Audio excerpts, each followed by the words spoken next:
तेरी माँ का আব্বা তোমার লাগে যুব সাথী ফর্ম এনেছি, তাড়াতাড়ি সই করে দাও। বুড়িয়া বয়সে যুব সাথী। না না আব্বা, এটা বৃদ্ধ সাথীর নতুন ফর্ম বাড়াইছি, তাতে তুমি সই করে দাও। সই করে দিলে 5,000। আরে বেটা আমার কথা চুপ, শুন। ছোট বাচ্চা। এতদিন তুই যা বলেছিস আমি তাই শুনেছি, এখন আমি যা বলবো তুই তাই শুনবি। দেখলি তো তোর 100 হইতে তোর জমি জায়গা যা ছিল সব আমার নামে করলি নু। এবার আমি যা বলবো তোকে তাই শুনতে হবে, আর যদি না শুনিস পোদে লাঠি দিয়ে বের করে দেবো বাড়ি থেকে। সেদিন তুই কি বলেছিলি, 1 কাঠা জমি দিবি না, সব স্কুলে দান করে দিবি। আরে বেটা চুপ, ছোট বাচ্চা। কিন্তু বেটা আমি তো ভুল করে কলমের খাপি খুলিনি। কয়েক মাস পর আর বুড়িয়া মনে হয় আগেকার কথা ভুলিয়ে গেছে, আর ভুলবে তা ভুলবে না কেন? আমি তো সকালকার কথা বিকালে ভুলিয়ে যায়।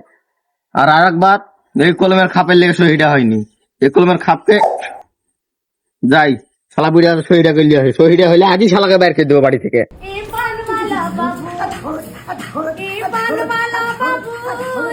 আব্বা তুমি তাড়াতাড়ি সহিটা করে দাও, মারণ্য পূর্ণ ভান্ডারের ফর্ম বাড়াইছে, তোমার সহিটা ইমার্জেন্সি লাগবে। লাও। আরেকবার তো কলমের খাপ ছিল বিলে বেঁচে গেছিলি, এবার কলমের খাপ খুলে লিখেছি। আব্বা তুই তাড়াতাড়ি যা, যা পুটলো মোটা করছিলি হাট বাড়ি থেকে, ভালোই ভালোই বাইরে যা, নাহলে ঘাট ধাক্কা দিয়ে বের করে দিব। আরে শুন তো, হারামের বাচ্চা কলমে কালি নাই।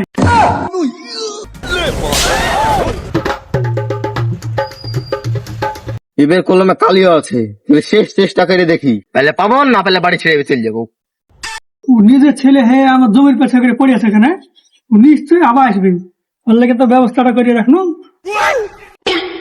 আসতে দেও কে রঙে বালি রূপ চুরালিয়া রে রঙে বালি। আব্বা আমার কৃষক বন্ধুর ফর্ম এসেছে, তাড়াতাড়ি সহিটা করে দাও। সহি তো করবো, এবার আমার নিজে আলাদা কলম রাখিছে, ওই দিয়ে সহি করবো।